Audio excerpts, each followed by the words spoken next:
ገቢዎች ሚኒስቴር በክዋኔ ኦዲት ግኝቱ አበረታች እርምት መውሰዱን በተወካዮች ምክር ቤት የመንግስት ወጪ አስተዳደርና ቁጥጥር ጉዳዮች ቋሚ ኮሚቴ ገለጸ።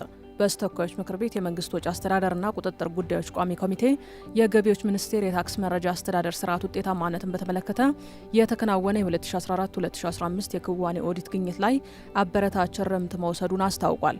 የቋሚ ኮሚቴው አባላትና የፌዴራል ዋና ኦዲተር ተወካዮች በሚኒስቴር መስሪያ ቤቱ በክዋኔ ኦዲት ላይ ያተኮረ የመስክ ምልከታ ያካሄዱ ሲሆን ለተቋሙ ከፍተኛ አመራሮች አጠቃላይ ግብረ መልስ አቅርበዋል።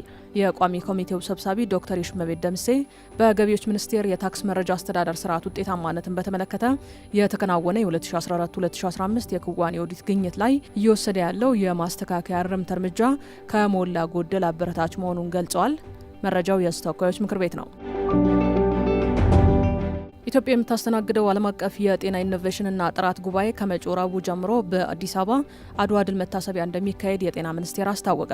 ጉባኤው እስከ ሰኔ 20 2017 ዓ.ም የሚካሄድ ሲሆን ጤና ሚኒስቴር ከዓለም የጤና ድርጅት ጋር በመተባበር እንዳዘጋጁ ተገልጿል።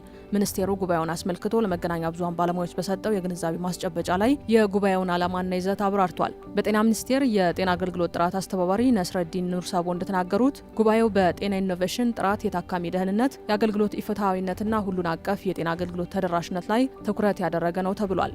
ዘገባው የኢትዮጵያ ዜና አገልግሎት ነው።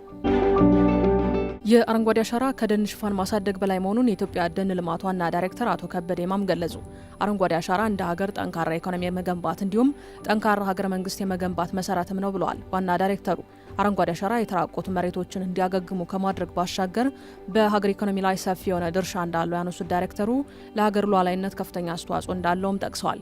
የተራቆቱ መሬቶችን እንዲያገግሙ ማድረግ ካልቻልን የምናልመው ምርታማነት አይኖርም፣ ብዝሃ ሕይወት ያልቃል፣ ብሎም እንደ ውሃ ያሉ ተፈጥሯዊ ሀብቶቻችን ይቀንሳሉ።